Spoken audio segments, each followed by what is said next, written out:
Nós vamos começar a ler o livro aqui, Uma Breve História da Humanidade, Sapiens, Yuval Noah Harari. Há cerca de 13,5 bilhões de anos, a matéria, a energia, o tempo e o espaço surgiram naquilo que é conhecido como Big Bang. A história dessas características fundamentais do nosso universo é denominada física. Por volta de 300 mil anos, após seu surgimento, a matéria e a energia começaram a se aglutinar em estruturas complexas, chamadas átomos, que então se combinaram em moléculas. A história dos átomos, das moléculas e de suas interações é denominada química. Há cerca de 3,8 bilhões de anos, em um planeta chamado Terra, certas moléculas se combinaram para formar estruturas particularmente grandes e complexas, chamadas organismos. A história dos organismos é denominada biologia. Há cerca de 70 mil anos, os organismos pertencentes à espécie Homo sapiens começaram a formar estruturas ainda mais elaboradas chamadas culturas. O desenvolvimento subsequente dessas culturas humanas é denominado história. 3 importantes revoluções definiram o curso da história. A Revolução Cognitiva deu início à história. Há cerca de 70 mil anos. A Revolução Agrícola acelerou por volta de 12 mil anos atrás. A Revolução Científica, que começou há apenas 500 anos, pode muito bem colocar um fim à história e dar início a algo completamente diferente.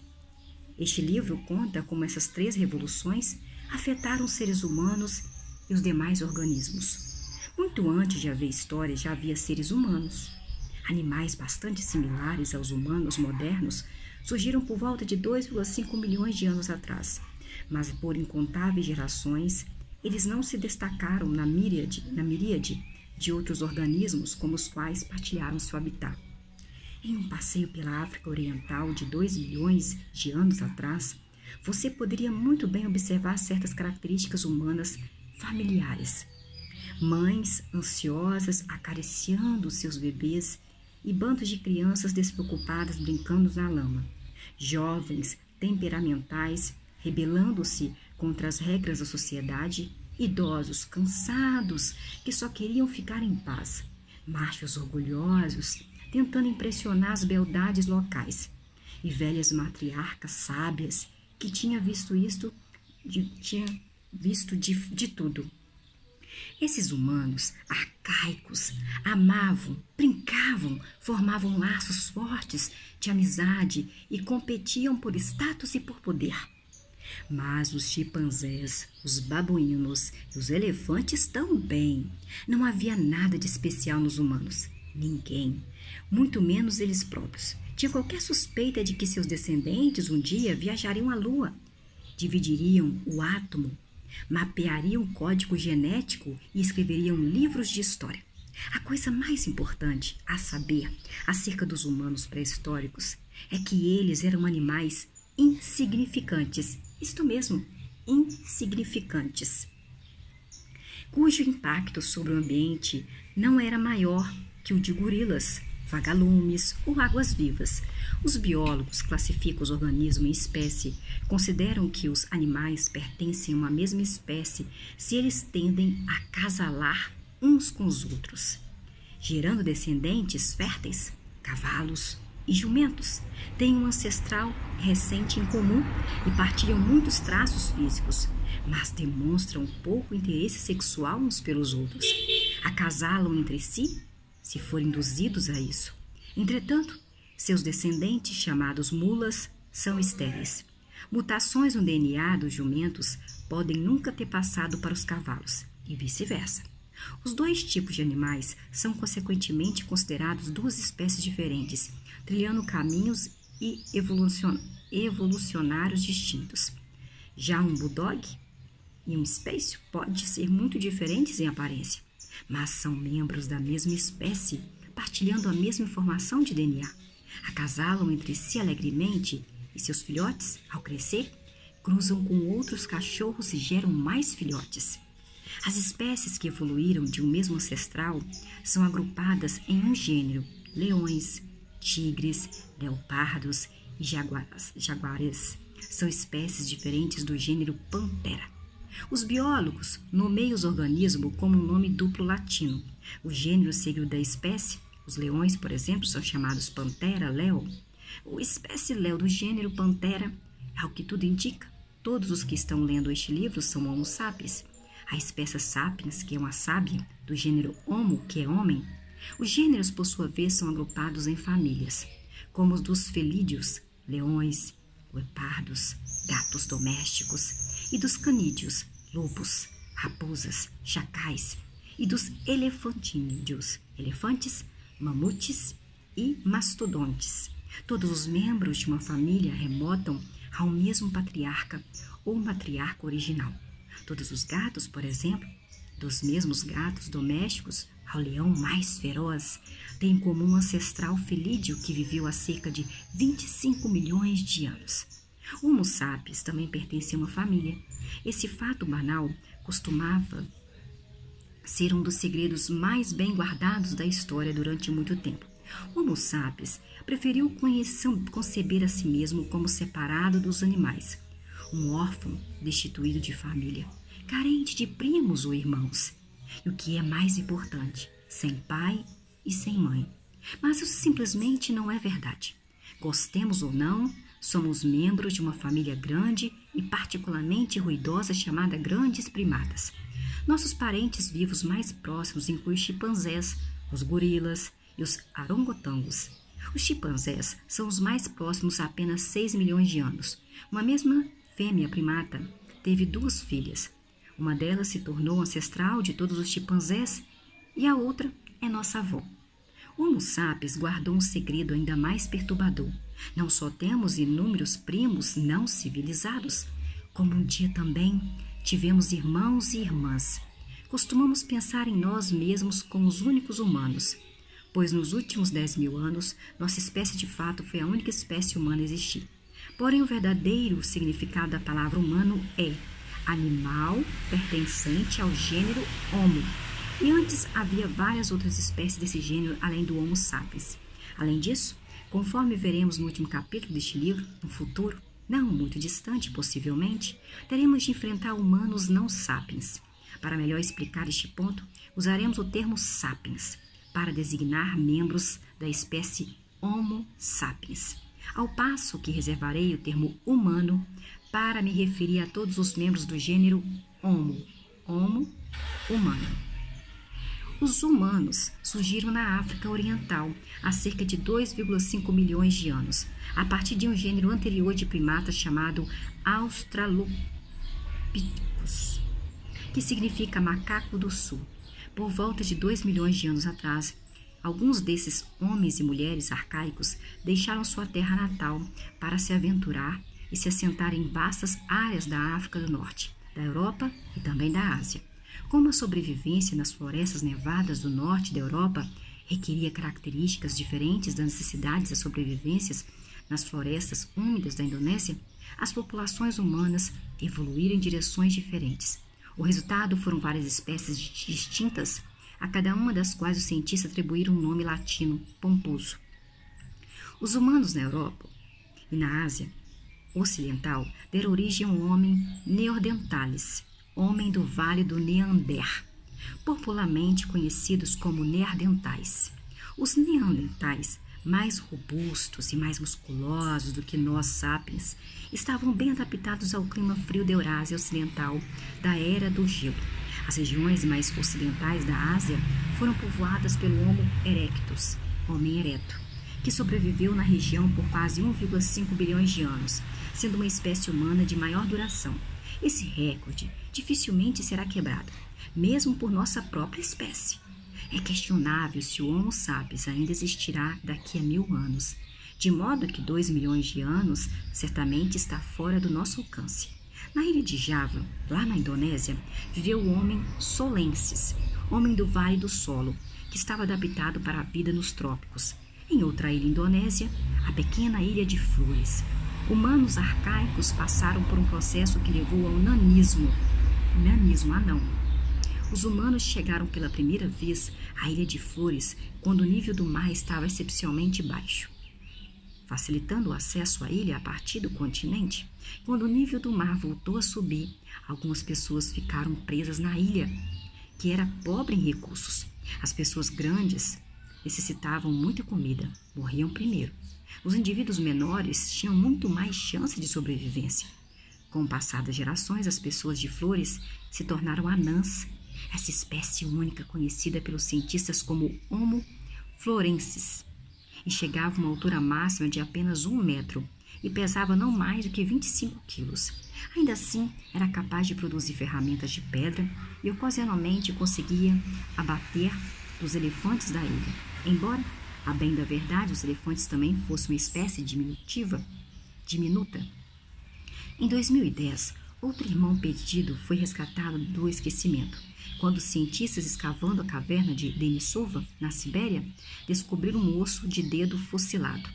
A análise genética comprovou que o dedo pertencia a uma espécie humana até então desconhecida, que foi denominada Homo denisova. Sabe-se lá quantos anos de nossos parentes perdidos estão esperando para ser descobertos em outras cavernas, em outras ilhas, em outros climas? Enquanto esses humanos evoluam na Europa e na Ásia, a evolução na África Oriental não parou. O berço da humanidade continua a nutrir numerosas espécies novas, como o Homo rudolfens, homem do lago Rudolf, o Homo ergaster, homem trabalhador, e finalmente nossa própria espécie, que sem modéstia alguma denominamos Homo sapiens, homem sábio. Alguns membros de algumas dessas espécies eram gigantes e outros diminutos, pequenos anãos. Alguns eram caçadores destemidos e outros eram dóceis coletores de plantas. Alguns viviam em uma única ilha, ao passo que muitos perambulavam por continentes, mas todos pertenciam ao gênero Homo, que é humano. Eram seres humanos. É uma falácia comum conceber essas espécies como dispostas a uma linha reta de descendência, como os ergaster, dando origem aos erectus. Os erectus dando origem aos neandertais e os neandertais dando origem a nós, homens sapiens. Esse modelo linkar dá a impressão equivocada de que, em determinado momento, apenas um tipo humano habitou a Terra e de que todas as espécies anteriores foram meros modelos mais antigos de nós mesmos. A verdade é que, de aproximadamente 2 bilhões de anos a 10 mil anos atrás, o mundo foi habitado por várias espécies humanas ao mesmo tempo. E por que não? Hoje há muitas espécies de raposas, de ursos, de porcos. O mundo de 100 mil anos atrás foi habitado por pelo menos 6 espécies humanas diferentes. É nossa exclusividade atual e não a multiplicidade de espécies em nosso passado que é peculiar e talvez incriminadora. Como logo veremos, nós sapiens, homens sábios, temos boas razões para reprimir a lembrança de nossos irmãos. O custo de pensar, página 12. Apesar de suas muitas diferenças, todas as espécies humanas têm em comum várias características que as definem. Mais notadamente, os humanos têm um cérebro extraordinariamente grande em comparação com o de outros animais, mamíferos. Pesando 60 quilos, tem um cérebro com tamanho médio de 200 centímetros cúbicos. Os primeiros homens e as primeiras mulheres, há 2,5 milhões de anos, tinham cérebros de cerca de 600 centímetros cúbicos. Sapiens modernos apresentam um cérebro de 1.200 a 1.400 centímetros cúbicos. Os cérebros dos neandertais eram ainda maiores. Que a evolução devesse selecionar cérebros maiores pode nos parecer óbvio. Somos tão apaixonados por nossa inteligência superior que presumimos que, em se tratando de capacidade cerebral, mais deve ser melhor. Mas, se fosse assim, a família dos felídeos também teria produzido gatos capazes de fazer cálculos, e porcos teriam essa altura lançando seus próprios programas espaciais. Por que cérebros gigantes são tão raros no reino animal? O fato é que um cérebro gigante é extremamente custoso para o corpo. Não é fácil de carregar um cérebro gigante, sobretudo quando envolvido por um crânio pesado, é ainda mais difícil de abastecer. No Homo sapiens, que é o Homo sábio, o cérebro equivale a 2 ou 3% do peso corporal, mas consome 25% da energia do corpo quando este está em repouso.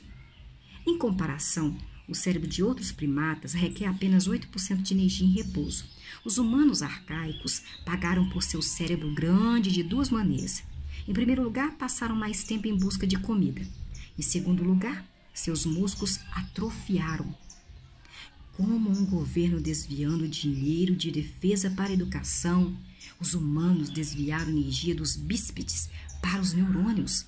Dificilmente pensaríamos que essa é uma boa estratégia para a sobrevivência da savana. Um chimpanzé não pode ganhar uma discussão com o Homo sapiens, mas pode parti-lo ao meio com uma boneca de pano.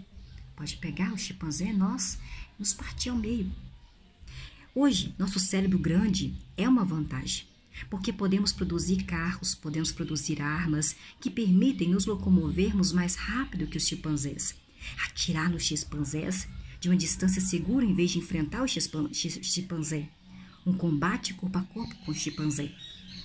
Mas carros e armas são um fenômeno recente. Por mais de 2 milhões de anos, as redes neurais dos humanos continuaram se expandindo. Mas, com exceção de algumas facas de sílex e varetas pontiagudas, os humanos tiraram muito pouco proveito disso. Então, o que impulsionou a evolução do enorme cérebro humano durante esses 2 milhões de anos foi o que, gente? Francamente, nós não sabemos. Outro traço humano singular é que andamos eretos sobre duas pernas. Ao ficar eretos, é mais fácil esquadrinhar a savana à procura de animais de caça ou de inimigos. E os braços, desnecessários para a locomoção, são liberados para outros propósitos, como atirar pedras ou sinalizar. Quanto mais coisas essas mãos eram capazes de fazer, mais sucesso tinham os indivíduos. De modo que a pressão evolutiva trouxe uma concentração cada vez maior de nervos e músculos, bem ajustados nas palmas e nos dedos. Em consequência, os humanos podem realizar tarefas complexas com as mãos. Em particular, podem produzir e usar ferramentas sofisticadas. Os primeiros indícios de produção de ferramentas datam de aproximadamente 2,5 milhões de anos atrás. E a manufatura e o uso de ferramentas são os critérios pelos quais os arqueólogos conhecem dos humanos antigos. Mas caminhar com a coluna ereta tem lá suas desvantagens. O esqueleto de nossos ancestrais primatas se desenvolveu durante milhões de anos para sustentar uma criatura que andava de quatro e tinha uma cabeça relativamente pequena. Adaptar-se a uma posição ereta foi um grande desafio, sobretudo quando a estrutura precisou sustentar um crânio extra grande. A humanidade pagou por sua visão elevada e suas mãos habilidosas com dores nas costas e rigidez no pescoço. As mulheres pagaram ainda mais. O andar ereto exigia quadris mais estreitos, constrangindo o canal do parto. Isso, justamente quando a cabeça dos bebês se tornava cada vez maior. A morte durante o parto se tornou uma grande preocupação para as fêmeas humanas. As mulheres que davam à luz mais cedo, quando o cérebro e a cabeça do bebê ainda eram relativamente pequenos e maleáveis, se saíam melhor e sobreviviam para ter mais filhos. Em consequência, a seleção natural favoreceu nascimentos precoces e, de fato, em comparação com outros animais, os humanos nascem prematuramente quando muitos de seus sistemas vitais ainda estão subdesenvolvidos. Um potro pode trotar logo após o nascimento. Um gatinho deixa a mamãe para buscar alimento por conta própria com poucas semanas de vida. Os bebês humanos são indefesos e durante muitos anos dependem dos mais velhos para sustento, proteção e educação. Esse fato contribuiu enorme para as extraordinárias habilidades sociais da humanidade e, ao mesmo tempo, para seus peculiares problemas sociais. Mães solitárias dificilmente conseguiam obter comida suficiente para sua prole e para si mesma, tendo crianças necessitadas sob seus cuidados. Criar filhos requeria ajuda constante de outros membros da família e de vizinhos. É necessário uma tribo para criar um ser humano. A evolução, assim, favoreceu aqueles capazes de formar fortes laços sociais. Além disso, como os humanos nascem subdesenvolvidos, eles podem ser educados e socializados em medida muito maior do que qualquer outro animal. A maioria dos mamíferos sai do útero como cerâmica vidrada saindo de um forno. Qualquer tentativa de moldá-los novamente apenas irá rachá-los ou quebrá-los. Os humanos saem do útero como vidro derretido saindo de uma fornalha. Podem ser retorcidos esticados e moldados com surpreendente liberdade. É por isso que hoje podemos educar os nossos filhos para serem cristãos ou budistas, capitalistas ou socialistas, belicosos ou pacifistas. Presumimos que um cérebro grande e o uso de ferramentas, uma capacidade superior de aprender e estruturas sociais complexas são vantagens enormes. Parece óbvio que esses atributos tornaram a humanidade o animal mais poderoso da Terra. Mas os humanos desfrutaram de todas essas vantagens por 2 milhões de anos, durante os quais continuaram sendo criaturas fracas e marginais. Assim, humanos que vivem há 1 milhão de anos, apesar de seus cérebros grandes e ferramentas de pedra afiadas, viviam com medo constante de predadores, raramente caçavam animais grandes. E subsistiam principalmente coletando plantas, pegando insetos, capturando animais pequenos e comendo a carniça deixada por outros carnívoros mais fortes que os humanos. Um dos usos mais comuns das primeiras ferramentas de pedra foi abrir ossos para chegar até o tutano. Alguns pesquisadores acreditam que esse foi nosso nicho original. Assim como os pica-paus se especializaram em extrair insetos do tronco das árvores, os primeiros humanos se especializaram em extrair o tutano dos ossos. Por que tutano, hein? Suponhamos que você esteja observando um bando de leões abater e devorar uma girafa. Você espera pacientemente até eles terminarem.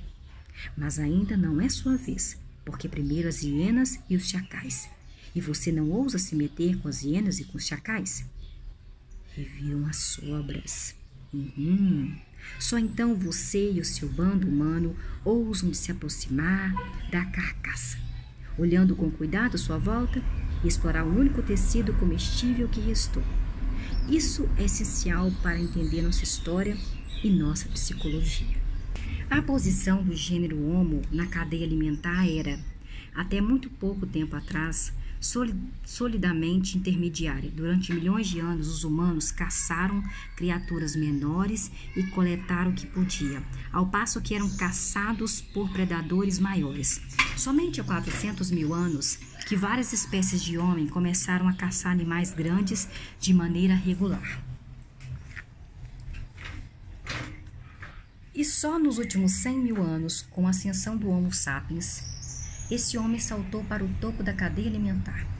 Esse salto espetacular do meio para o topo teve enormes consequências.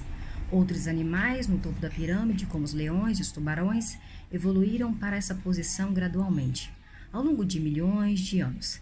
Isso permitiu que o ecossistema devolvesse formas de compensação e equilíbrio que impediam que os leões e tubarões causassem destruição em excesso.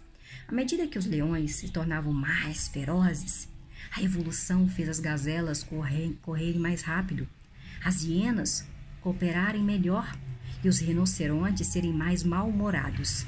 Diferentemente, a humanidade ascendeu ao topo tão rapidamente que o ecossistema não teve tempo de se ajustar. Além disso, os próprios humanos não conseguiram se ajustar. A maior parte dos grandes predadores do planeta são criaturas grandiosas, milhões de anos de supremacia e encheram de confiança em si mesmos. O sapiens, diferentemente, está mais para um ditador de uma república de bananas, tendo sido até tão pouco tempo atrás um dos oprimidos das savanas. Somos tomados por medos e ansiedades quanto à nossa posição, o que nos torna duplamente cruéis e perigosos. Muitas calamidades históricas, de guerras mortais a catástrofes ecológicas, resultaram desse salto apressado.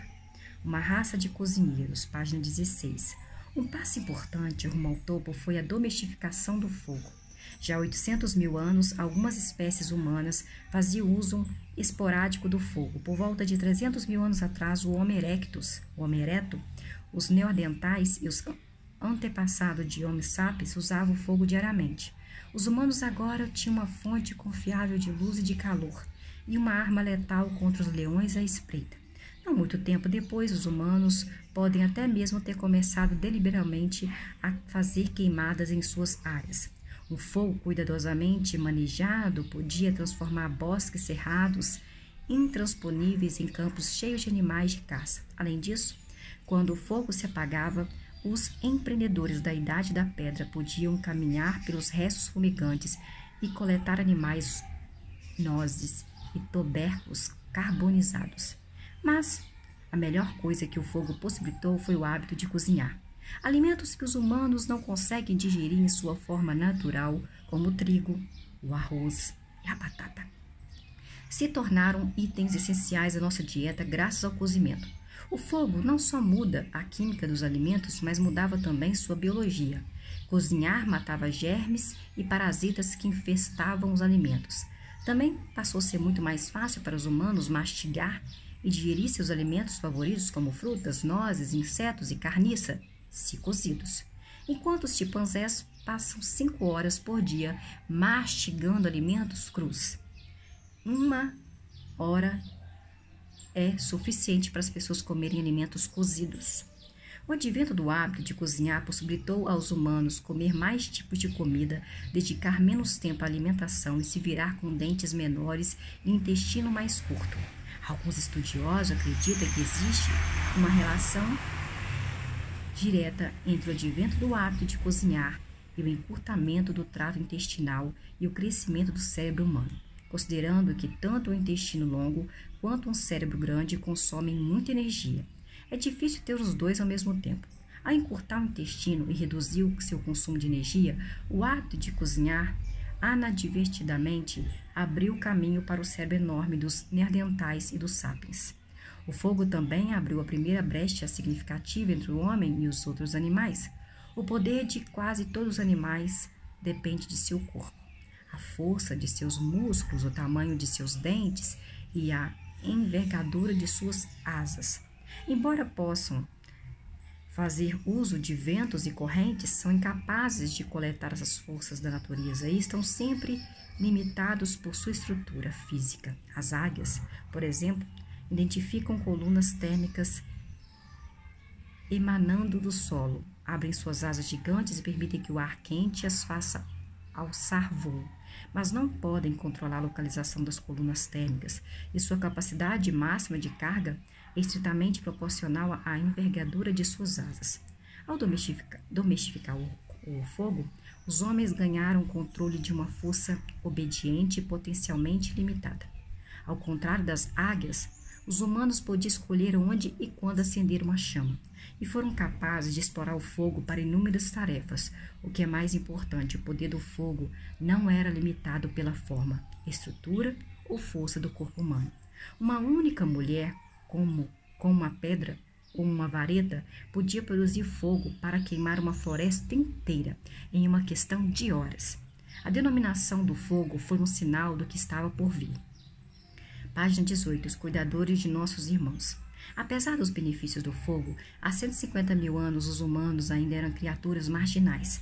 Agora eles podiam espantar leões, se aquecer durante as noites frias e queimar uma ou outra floresta, mas considerando todas as espécies juntas, possivelmente o número de humanos vivendo entre os arquipélagos indonésio e a Península Ibérica ainda não passava de 1 milhão, um mero ponto no radar ecológico.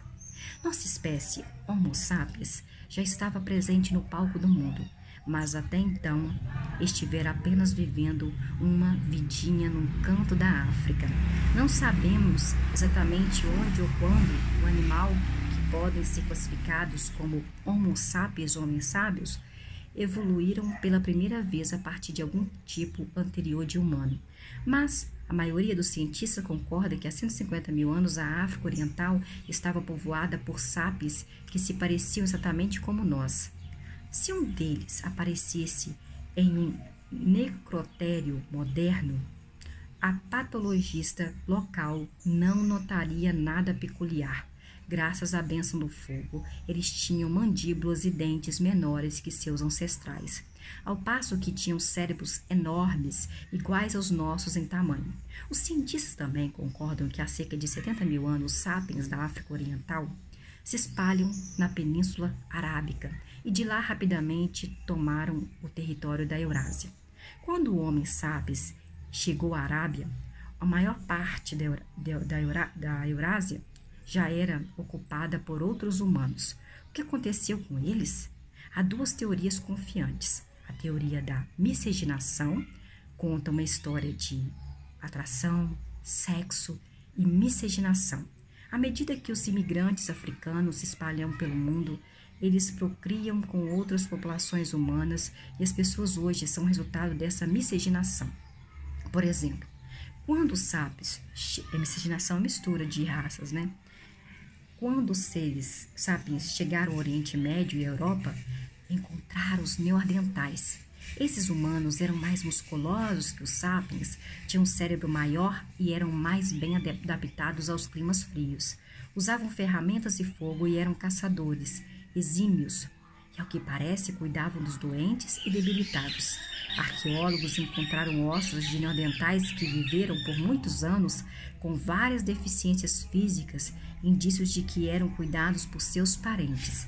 Os neandertais muitas vezes são retratados em caricaturas como arquetipídio, homem das cavernas, bruto e estúpido, mas indícios recentes mudaram essa imagem. De acordo com a teoria da miscigenação, quando o Homo sapiens se espalhou por terras neandertais, os sapiens procriaram com neandertais até que as duas populações se fundiram. Se isso for verdade, então os eurasianos de hoje não são sapiens puro, são uma mistura de sapiens e neandertais. De forma semelhante, e quando chegaram à Ásia Oriental, os sapiens se misturaram com os locais Homo erectus, de forma que os chineses e coreanos são uma mistura de sapiens e Homo erectus. A visão oposta, chamada de teoria da substituição, conta uma história muito diferente, uma história de incompatibilidade, de repulsa e talvez até mesmo genocídio. Sapiens e neandertais tinham anatomias diferentes e muito provavelmente hábitos de acasalamento e até mesmo odor corporal diferentes. Provavelmente tinham pouco interesse sexual uns pelos outros. Mesmo que um Romeu neandertal e uma Julieta sapiens se apaixonasse, não poderiam produzir descendentes férteis porque o abismo genético separando as duas populações já era intransponível. As duas populações teriam permanecido distintas e quando os neandertais morreram ou foram mortos, seus genes teriam morrido com eles. E de acordo com essa teoria, sapiens substituiriam todas as populações humanas. Linhagens humanas existentes pode ser atribuída exclusivamente à África Oriental de 70 mil anos atrás. Muita coisa depende desse debate. De uma perspectiva evolutiva, 70 mil anos é um intervalo relativamente curto. Se a teoria de substituição estiver correta, todos os humanos existentes têm mais ou menos a mesma bagagem genética, e as dimensões raciais entre eles são desprezíveis. Mas se a teoria da miscigenação estiver correta, pode muito bem haver entre africanos, entre europeus e asiáticos diferenças genéticas que remontam e centenas de milhares de anos atrás. Trata-se de uma dinamite política que poderia fornecer matéria-prima para teorias raciais explosivas. Nas últimas décadas, a teoria de substituição prevaleceu entre os cientistas. Tinha bases arqueológicas mais sólidas e era politicamente mais correta. Os cientistas não tinham desejo algum de abrir a caixa de Pandora do racismo ao afirmar a existência de uma diversidade genética significativa entre as populações humanas modernas. Mas isso terminou em 2010, quando foram publicados os resultados de um esforço de 4 anos para mapear o genoma dos neandertais. Geneticistas conseguiram coletar DNA intacto de fósseis de neandertais em quantidade suficiente para fazer uma comparação detalhada com o DNA de humanos contemporâneos. Os resultados desconcertaram a comunidade científica. Revelou-se que 1% a 4% do DNA das populações modernas no Oriente Médio e na Europa são DNA de neandertal. Não é uma grande quantidade, mas é significante. Um segundo choque veio meses depois, quando foi mapeado o DNA extraído do dedo fossilado de Denisov. Os resultados comprovaram que até 6% do DNA humano dos melanésios e dos aborígenes australiano modernos são DNA denisovano. Se esses resultados forem válidos, é importante ter em mente que estão sendo realizadas mais pesquisas que podem tanto corroborar quanto modificar essas conclusões. Os defensores da teoria de miscigenação acertaram em pelo menos alguns aspectos, mas isso não significa que a teoria de substituição esteja completamente errada, uma vez que os neandertais e os denisovanos contribuíram apenas com uma pequena proporção do DNA para o nosso genoma atual. É impossível falar de uma fusão entre os sapiens e outras espécies humanas. Embora as diferenças entre elas não fossem grandes o suficiente para evitar completamente a geração de descendentes férteis, eram suficientes para fazer que tais contatos fossem muito raros. Sendo assim, como devemos entender as relações biológicas entre sapiens, neandertais e denisovanos? Claramente não eram espécies completamente distintas. São como os cavalos e os jumentos. Por outro lado, não eram apenas populações diferentes da mesma espécie, como os bulldogs e os spaniels. A realidade biológica não é um preto e branco. Há também áreas cinza importantes. Quaisquer duas espécies que tenham evoluído de um único ancestral, como os cavalos e os jumentos, foram em algum momento apenas duas populações da mesma espécie, como os bulldog e os spaniels, com evolutivos separados. Deve ter havido um ponto em que as duas populações já eram bem diferentes uma da outra, mas ainda capazes, em raras ocasiões, de ter relações sexuais e gerar descendentes férteis. Então, houve uma mutação em mais dois genes, e esse último fio conectava e se perdeu para sempre. Ao que parece, há cerca de 50 mil anos, sapiens neandertais e denisovanos se encontravam nesse limite. Eram espécies que quase separadas, mas não totalmente. Como veremos ao próximo capítulo, os sapiens já eram bem diferentes dos neandertais, e os denisovanos, não só em seu código genético e em seus traços físicos, como também sua capacidade cognitiva e habilidades sociais. Mas ainda era igualmente possível, em raras ocasiões, que um sapiens e um neandertal tivessem um filho. Portanto, a população não se fundiram. Mas alguns genes sortudos de neandertais pegaram uma carona no expresso sapiens. É um tanto perturbador, né? É um pouco perturbador e talvez fascinante pensar que nós, sapiens, possamos em algum momento ter tido relações sexuais com um animal de uma espécie diferente e gerado descendentes. Mas, se neandertais, denisovanos e outras espécies humanas não simplesmente se miscigenaram com os sapiens, por que desapareceram? Uma sápia chegando a um vale nos Balcãs, onde os neandertais viviam há centenas de milhares de anos, o recém-chegado começaram a caçar os cervos e a colher as nozes e as bagas que eram tradicionalmente a base alimentar dos neandertais. Os sapiens eram melhores caçadores e coletores, graças à superioridade de sua tecnologia e de suas habilidades sociais, de modo que se multiplicaram e se espalharam. Os neandertais, menos engenhosos, tinham cada vez mais dificuldade para se alimentar. Sua população definhou e pouco a pouco desapareceu, exceto talvez por um ou dois membros que se uniram a seus vizinhos sapiens. Outra possibilidade é que a competição por recursos tinha rompido em violência e genocídio. A tolerância não é uma marca registrada dos sapiens. Nos tempos modernos, uma pequena diferença em cor de pele, dialeto ou religião tem sido suficiente para levar um grupo de sapiens a tentar exterminar outro grupo. Os sapiens antigos teriam sido mais tolerantes para com uma espécie humana totalmente diferente, será? É bem possível que quando os sapiens encontraram os neandertais, o resultado tenha sido a primeira e mais significativa campanha de limpeza étnica na história. O que quer dizer?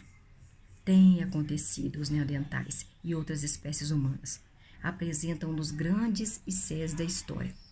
Imagine o que poderia ter acontecido se os neandertais ou denisovanos tiveram sobrevivido ao lado do Homo sapiens. Que tipo de cultura, que tipo de sociedade, estrutura política teriam surgido em um mundo em que várias espécies humanas diferentes coexistissem? Como, por exemplo, As fés religiosas teriam se desenvolvido, o livro de Gênesis teria declarado que os nordentais descendentes de Adão e Eva, Jesus teria morrido pelos pecados denisovanos e o Corão teria reservado lugares no paraíso para todos os humanos corretos, independentemente da espécie. Os neandertais teriam recebido um lugar no sistema de castas hindu ou na vasta burocracia da China imperial. A Declaração de Independência dos Estados Unidos teria considerado como uma verdade evidente que todos os membros do gênero Homo foram criados iguais. Karl Marx teria instado os trabalhadores de todas as espécies e se unirem. Nos últimos 10.000 anos, o Homo sapiens esteve tão acostumado a ser a única espécie humana que é difícil para nós concebermos qualquer outra possibilidade. A ausência de irmãos ou de irmãs torna fácil imaginar que somos a epítome da criação e que um cisma nos separa do resto do reino animal. Quando Charles Darwin sugeriu que o Homo sapiens era apenas mais uma espécie animal, as pessoas ficaram furiosas. Ainda hoje, muitos se recusam a acreditar nisso. Se os neandertais tivessem sobrevivido ainda, conceberíamos a nós mesmos como uma criatura distinta, será? Talvez tenha sido exatamente por isso que nossos ancestrais eliminaram os neandertais. Eles eram similares demais para se ignorar, mas diferentes demais para se tolerar. Se a culpa é dos sapiens ou não, o fato é que tão logo eles chegaram a um novo local. A população nativa era extinta. Os últimos renascentes do Homo solensis datam de cerca de 50.000 anos atrás. O homem Denisova desapareceu logo depois. Os neandertais sumiram há cerca de 30.000 anos. Os últimos humanos diminutos desapareceram da Ilha de Flores, aproximadamente 12.000 anos. Deixaram para trás alguns ossos, ferramentas de pedras, um pouco de genes do nosso DNA e uma porção de perguntas sem resposta. Também deixaram a nós, Homo sapiens, a última espécie humana. Qual o segredo do nosso sucesso dos sapiens? Como conseguimos nos instalar tão rapidamente em tantos habitats distantes e tão diversos em termos ecológicos?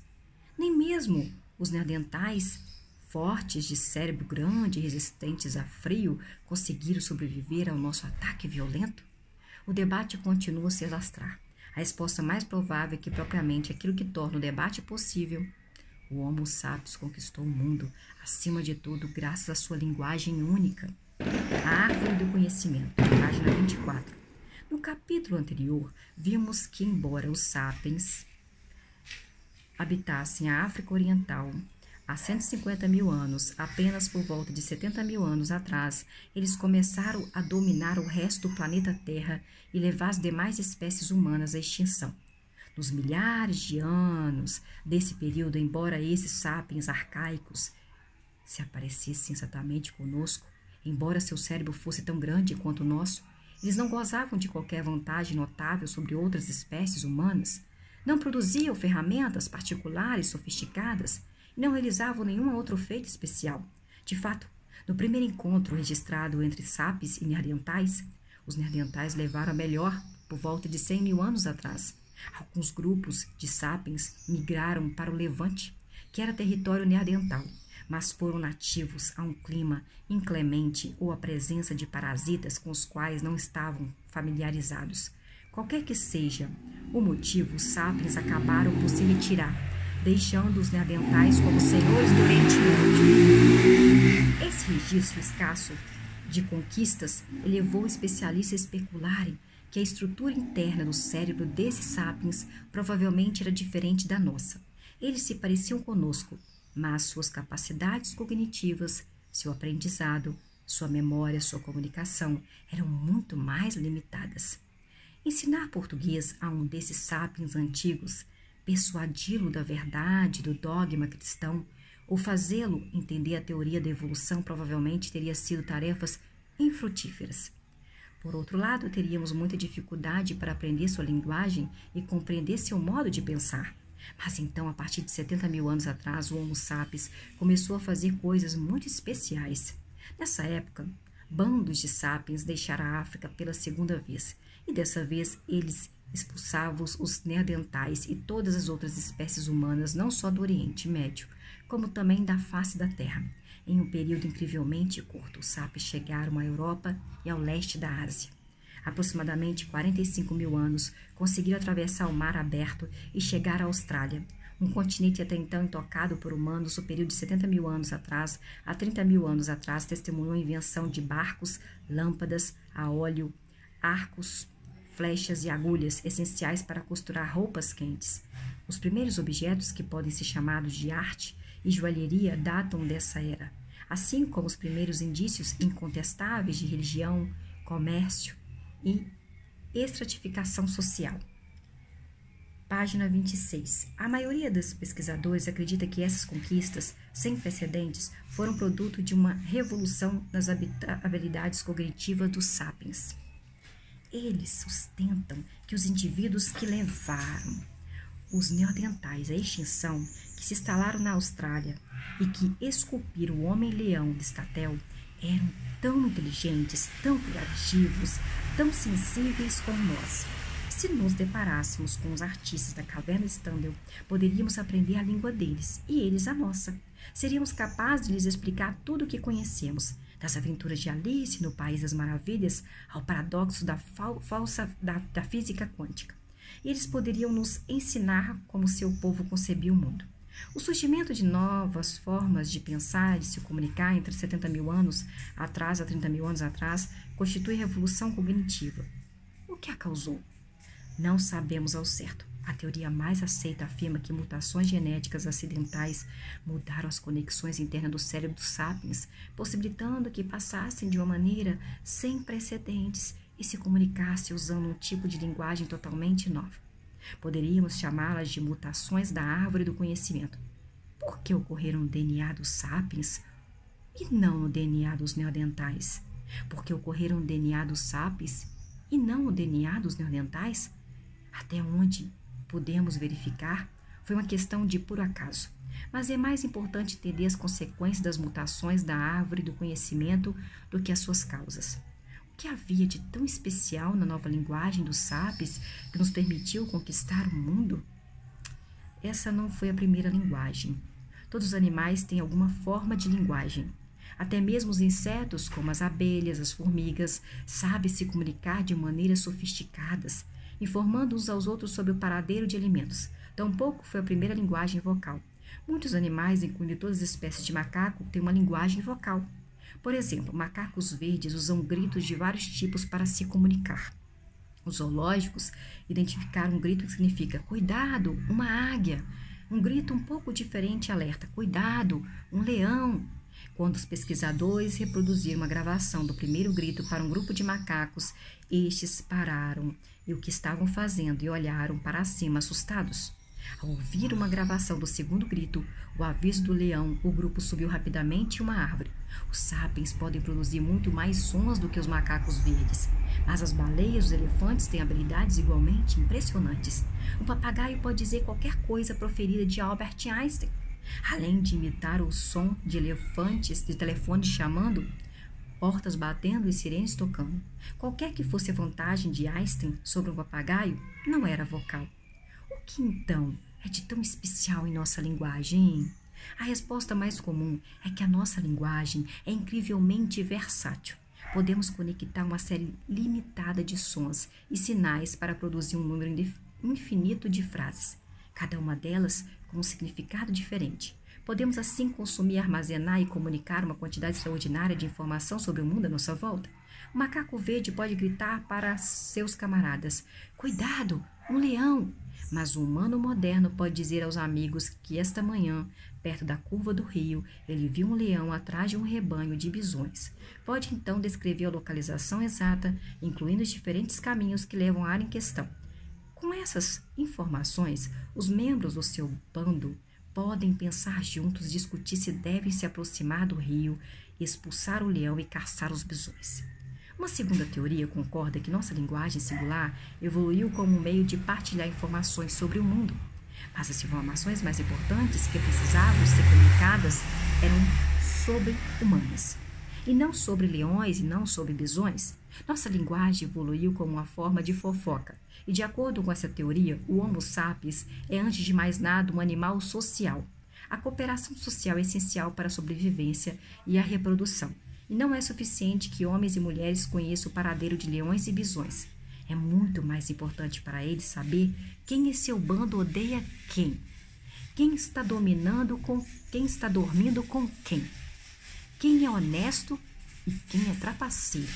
A quantidade de informações que é preciso obter e armazenar a fim de rastrear as relações sempre cabeantes, até mesmo de umas poucas dezenas de indivíduos, é assombrosa. Em um bando de 50 indivíduos, há 1.225 relações de um para um, em incontáveis combinações sociais mais complexas. Todos os macacos mostram um hábil interesse por tais informações sociais, mas eles têm dificuldade para fofocar de fato. Os neandertais e os homo sapiens arcaicos provavelmente também tiveram dificuldade para falar pelas costas uns dos outros, uma habilidade muito difamada que, na verdade, é essencial para a cooperação em grande número. As novas habilidades linguísticas que os sapiens modernos adquiriram há cerca de 70 milênios permitiram que fofocassem por horas a fio. Graças às informações precisas sobre quem era digno de confiança, pequenos grupos puderam se expandir para bandos maiores e os sapiens puderam desenvolver tipos de cooperação mais sólidos e mais sofisticados. A teoria da fofoca pode parecer uma piada, mas vários estudos a corroboram. Ainda hoje, a maior parte da comunicação humana, seja na forma de e-mails, de telefonemas ou coluna nos jornais, é fofoca. É tão natural para nós que, como se a nossa linguagem tivesse evoluído exatamente com esse propósito de fofocar. Você acha que quando almoçam juntos professores de história, eles conversam sobre as causas da Primeira Guerra Mundial ou que físicos nucleares passam o intervalo do café em conferências cientistas falando sobre partículas subatômicas? Às vezes, sabe? Mas com muito mais frequência eles fofocam sobre a professora que flagrou o marido com outra mulher, ou sobre a briga entre o chefe do departamento e o reitor, ou sobre os rumores de que uma colega usou uma verba da pesquisa para comprar um Lexus. A fofoca normalmente gira em torno de comportamentos inadequados. Os que fomentam os rumores são os quarto poder original, jornalistas que informam a sociedade sobre trapaceiros e aproveitadores e, desse modo, protege a sociedade. Muito provavelmente, tanto a teoria da fofoca quanto a teoria do leão perto do rio são válidas, mas as características verdadeiramente únicas da nossa linguagem não é a sua capacidade de transmitir informações sobre humanos e leões, é a capacidade de transmitir informações sobre coisas que não existem. Até onde sabemos, só os sapiens podem falar sobre tipos e mais tipos de entidades que nunca viram, que nunca tocaram e que nunca cheiraram. Lendas, mitos, deuses e religiões apareceram pela primeira vez com a revolução cognitiva. Antes disso, muitas espécies animais e humanas foram capazes de dizer: "Cuidado, um leão!" Graças à revolução cognitiva, o Homo sapiens adquiriu a capacidade de dizer: "O leão é o espírito guardião da nossa tribo." Essa capacidade de falar sobre ficções é a característica mais singular da linguagem dos sapiens. É relativamente fácil concordar que só o Homo sapiens pode falar sobre coisas que não existem de fato e acreditar em meia dúzia de coisas impossíveis antes do café da manhã. Você nunca convencerá um macaco a lhe dar uma banana, prometendo a ele bananas ilimitadas após a morte no céu dos macacos. Mas isso é tão importante? Afinal, a ficção pode ser perigosamente enganosa ou confusa. As pessoas que vão à floresta à procura de fadas e unicórnio parecem ter uma chance menor de sobrevivência do que as que vão à procura de cogumelos e cervos. E se você passar horas rezando para espíritos guardiões inexistentes, não está perdendo um tempo precioso? Tempo que seria mais bem utilizado procurando comida, guerreando ou copulando? Mas a ficção nos permitiu não só imaginar coisas, como também fazer isso coletivamente. Podemos tecer mitos partilhados, tais como a história bíblica da criação, os mitos do tempo do sonho dos aborígenes australianos e os mitos nacionalistas dos estados modernos? Tais mitos dão aos sapiens a capacidade sem precedente de cooperar de modo versátil em grande número. Formigas e abelhas também podem trabalhar juntas em grande número, mas elas o fazem de maneira um tanto rígida e apenas com parentes próximos. Lobos e chimpanzés cooperam de forma muito mais versátil do que a formiga, mas só o fazem com um pequeno número de outros indivíduos que eles conhecem intimamente. Os sapiens podem cooperar de maneira extremamente flexíveis com um número incontável de estranhos.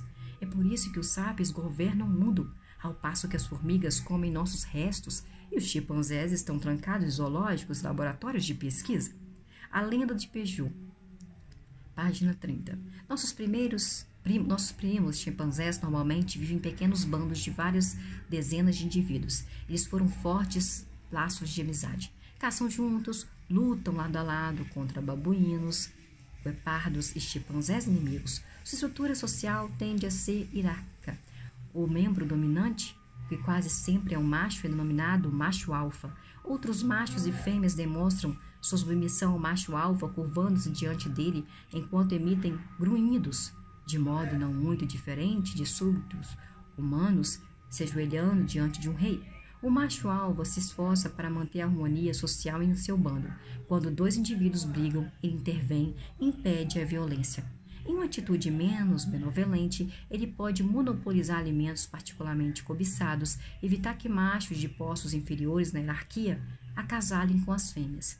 Quando dois machos estão disputando a posição de alfa, eles normalmente fazem isso formando grandes colisões de apoiadores, tanto machos quanto fêmeas dentro do grupo. Os laços entre os membros da colisão se baseiam em contato íntimo diário, abraçar, tocar, beijar, alisar e fazer favores mútuos.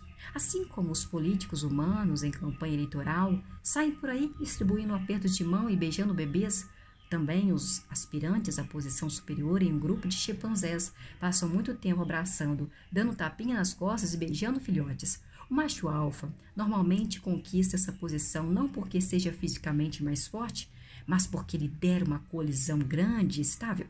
Essas colisões exerciam um papel central não só durante as lutas pela posição de alfa, como também em quase todas as atividades cotidianas. Membros de uma mesma colisão passam mais tempo juntos, partilham alimentos e ajudam uns aos outros em momentos de dificuldade. Há limites claros ao tamanho dos grupos que podem ser formados e mantidos de tal forma. Para funcionar, todos os membros de um grupo devem conhecer uns aos outros intimamente. Dois chimpanzés que nunca se encontraram, nunca lutaram e nunca se analisaram mutuamente e não saberão se podem confiar um no outro. Se valerá a pena ajudar um ao outro, nem qual deles é superior na hierarquia. Em condições normais, um típico bando de chimpanzés consiste de 20 a 50 indivíduos. À medida que o número em um bando de chimpanzés aumenta, a ordem social se desestabiliza, levando enfim à ruptura e à formação de um novo bando por alguns dos animais. Apenas em alguns casos, os zoológicos observaram grupos maiores que 100. Grupos separados raramente cooperam e tendem a competir por território e por alimentos. Os pesquisadores documentaram guerras prolongadas entre grupos e até mesmo um caso de atividade genocida, em que um bando assassinou sistematicamente a maioria dos membros de um bando vizinho. Padrões similares provavelmente dominaram a vida social dos primeiros humanos, incluindo o Homo sapiens arcaico. Os humanos, como os chimpanzés, têm instintos sociais que possibilitaram os nossos ancestrais construir amizades e hierarquias, e caçar ou lutar juntos. No entanto, como os instintos sociais dos chimpanzés, os dos humanos só eram adaptados para pequenos grupos íntimos. Quando o grupo ficava grande demais, sua ordem social se desestabilizava e o bando se dividia. Mesmo se um vale particularmente fértil pudesse alimentar 500 sapiens arcaicos, não havia jeito de tantos estranhos conseguirem viver juntos. Como poderiam concordar sobre quem deveria ser o líder, quem deveria caçar onde, ou quem deveria acasalar com quem? Vamos ficar aqui até a página 30, gente. Depois nós continuamos.